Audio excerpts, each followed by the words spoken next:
वंदे मातरम प्रगति। मित्रों, मेरा बहुत बड़ा सौभाग्य है आज आपसे फिर रूबरू होने का। अभी तक हम बात कर चुके हैं सफलता होती क्या है। अगर हमें सफल होना है तो हमारे अंदर कौन से 5 पिलर्स हर समय स्टेबल होने चाहिए।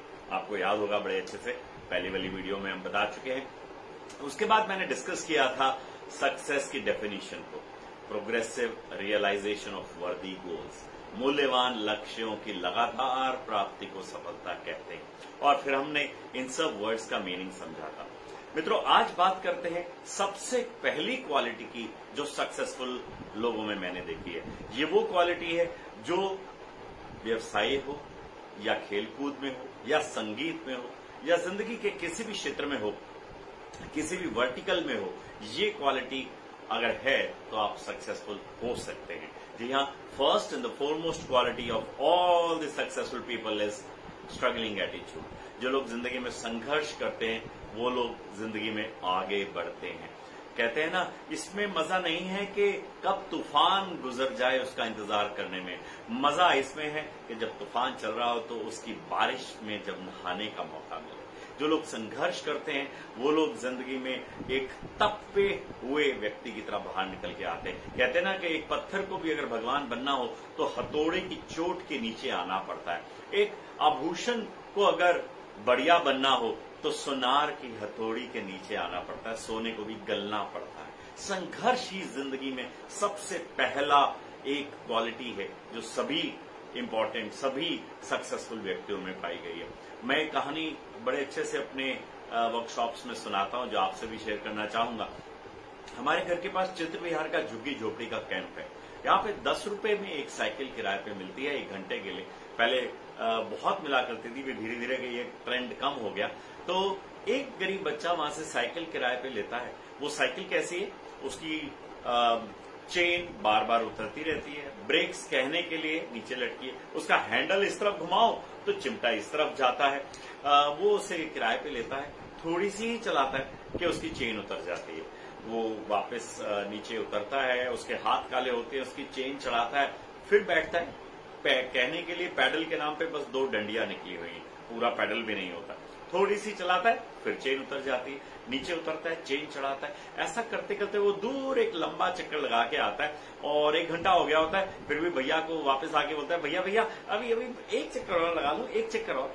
दूसरी तरफ हमारी कॉलोनी में रहने वाला एक बच्चा जिसकी मम्मा उसे साइकिलिंग कराने के लिए शाम को पार्क में लाती है। वो साइकिल कैसी है, उसके दोनों तरफ सपोर्टर लगे हैं, उसकी ब्रेक्स चकाचक, उसका हैंडल बिल्कुल सीधा।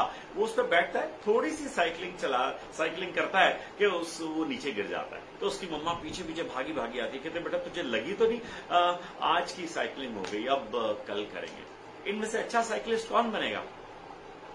जी हाँ, वो चित्र विहार की झुग्गी वाला बच्चा जिसने गिर करके, पढ़ करके, बार बार चेन को चढ़ा करके साइकिलिंग सीखी है।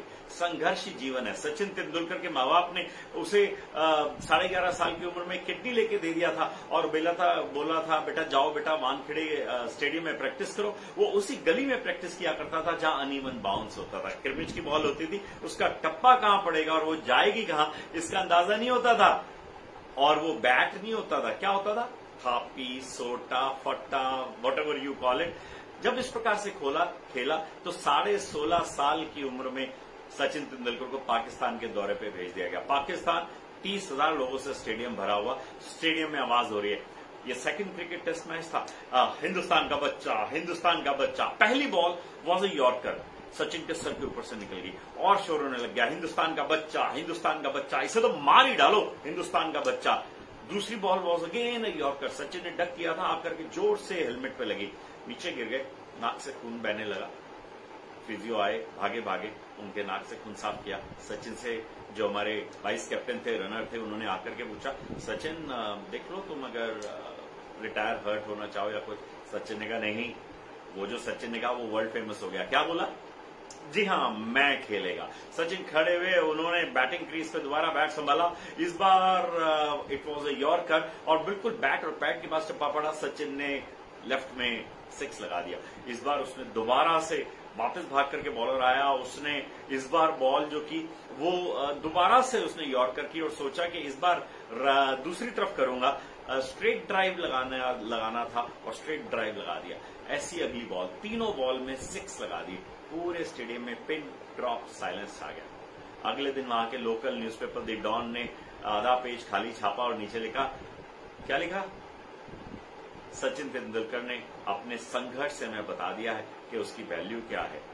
और ऐसा ही संघर्ष हम सबको लाइफ में करना चाहिए। हमारी हाइट कितनी है इससे कोई डिपेंड नहीं करता है। 6.25 फुट के 4 बॉलर्स तैयार खड़े थे पाकिस्तान में, वसीम अकरम, वकार यूनुस, इमरान खान, अकीब जावेद, लेकिन सचिन 4.25 फुट के बच्चे होने के बावजूद, हाइट कम होने के बावजूद उससे कुछ नहीं फर्क पड़ा।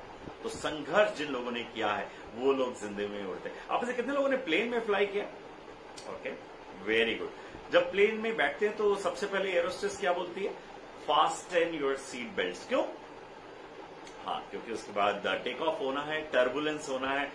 और मैं भी आप सबको बोल रहा हूं, फास्टन योर सीट बेल्ट, क्योंकि हम सबकी जिंदगी में भी या तो संघर्ष आ चुका है या आने वाला है। जो लोग जिंदगी में सफल होते हैं वो अपनी सीट बेल्ट्स को फास्टन कर लेते हैं और आसमान में उड़ जाते हैं, यानी कि संघर्ष के काल के थ्रू गुजर जाते हैं। जितना कड़ा संघर्ष होगा उतनी ही सफलता भीषण होगी। तो सफलता से कभी घबराए ना। एक जूलॉजी के, एक बायोलॉजी के प्रोफेसर अपनी क्लास में बता रहे थे, देखो ये जो बटरफ्लाई है ये पहले कैटरपिलर हुआ करती थी और कैटरपिलर बटरफ्लाई बनने से पहले कोकून के अंदर जाता है, वहां बड़ी मेहनत करता है और उसके बाद जब बाहर निकलता है ऐसा लगता है जैसे मर ही जाएगा, लेकिन जब बाहर निकलता है तो वो सुंदर बटरफ्लाई बन जाता है। संघर्ष के बाद ही तो सफलता है।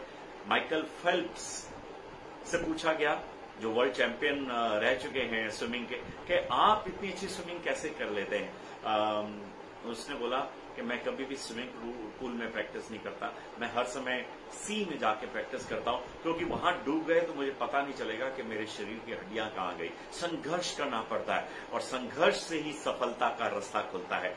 आर्नोल्ड श्वार्ज़नेगर, जी हाँ, वर्ल्ड चैंपियन बॉडी बिल्डिंग के, उनसे पूछा गया कि सब लोग जिम से जब बाहर निकलते हैं, गोल्ड्स जिम में वो जाया करते थे, तो कह रहे होते हैं अरे यार आज बहुत थक गए, आज मसल्स में बहुत दर्द हो रहा है, लेकिन तुम जब भी निकलते हो उतनी ही एक्सरसाइज करने के बाद और स्माइल कर रहे होते हो।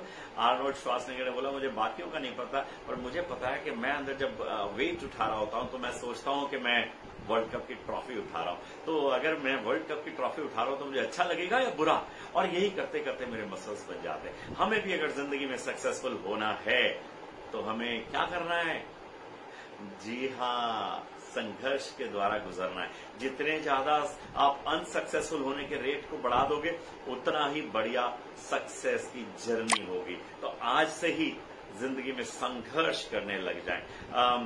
सो if there is no enemy within ourselves, the enemy outside can do us no harm। हमारे अंदर जो छुपा हुआ एक डर है, अगर हमें वो आगे संघर्ष करने से ना रोके तो जिंदगी में कोई भी चुनौती हमें पीछे नहीं कर सकती है।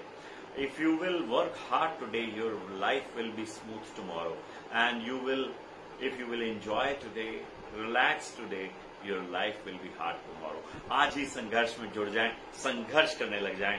धन्यवाद मेरा वीडियो सुनने के लिए। आपको ये वीडियो कैसा लगा जरूर मुझे कमेंट बॉक्स में लिख करके बताएं, और अगर अभी तक आपने सब्सक्राइब नहीं किया है अगली वीडियो के लिए तैयार हो जाएं। Thank you very much for listening to me. Vande Mataram.